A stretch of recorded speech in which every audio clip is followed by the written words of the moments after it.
বর্তমানে বন্যার কিছুটা উন্নতি মনে হচ্ছে আলহামদুলিল্লাহ। নোয়াখালী, কুমিল্লা, ফেনী, লক্ষ্মীপুর, কক্সবাজার, খাগড়াছড়ি কিছুটা পানি নামা শুরু করেছে, আল্লাহর অশেষ রহমত।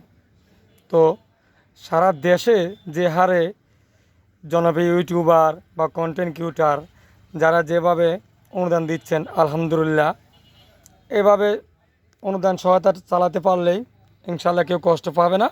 সবাই ধীরে সুস্থে আস্তে আস্তে নিজস্ব স্থানে থাকুন। আর বাড়িঘরে পানি উঠে গেলে অবশ্যই আপনার বাচ্চাদের খেয়াল রাখুন। আর পানি যেহেতু কমতে শুরু করেছে, আপনার কারেন্ট বিদ্যুৎ তাদের দৃষ্টি আকর্ষণ করে বলতেছি, অবশ্যই আপনার বিদ্যুৎ দেওয়ার সময় হুঁশিয়ার।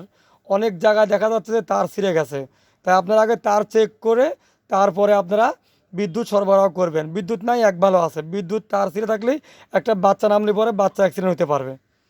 তাই আপনারা খুব খেয়াল করে আগে রাস্তাঘাটে তার পরীক্ষা করুন, তারপরে আপনারা বিদ্যুৎ লাইন দিন।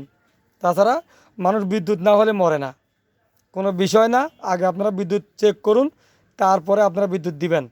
কারণ অনেকের বাচ্চা কাচ্চা ঘরে বাইরে রাখা যায় না। যেখানে পানি একটু কম তারা অবশ্যই রাস্তাঘাটে নামবেই, আশেপাশে ডোবায় নামবেই। দেখা যাচ্ছে 10 জন মাছ মারতেছে আর 5 জন ঘুরবেই। তাই আপনারা অবশ্যই তার চেক করে, অনেকেরই সাইড লাইন থাকে, লাইন চেক করে এলাকা যারা ভলান্টিয়ার আসেন অবশ্যই বাচ্চাদের খেয়াল রাখবেন। আর ছোটো ছোটো বাচ্চারা যেন কোনো দিক না যেতে পারে অবশ্যই ঘরে বন্দি রাখবেন। তো সবাই ভালো থাকবেন আর সবাই সুস্থ থাকবেন। নিজের শরীর বাঁচিয়ে রাখে অন্যকে হেল্প করবেন।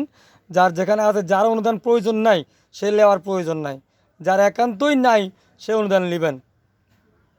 তো আমি মনে করি যে আপনারা সবাই সবাই দৃষ্টি রেখে একে অপরকে দেখবেন, দেখে সবার বিপদে সবাই এগিয়ে যাবেন। ধন্যবাদ সবাইকে।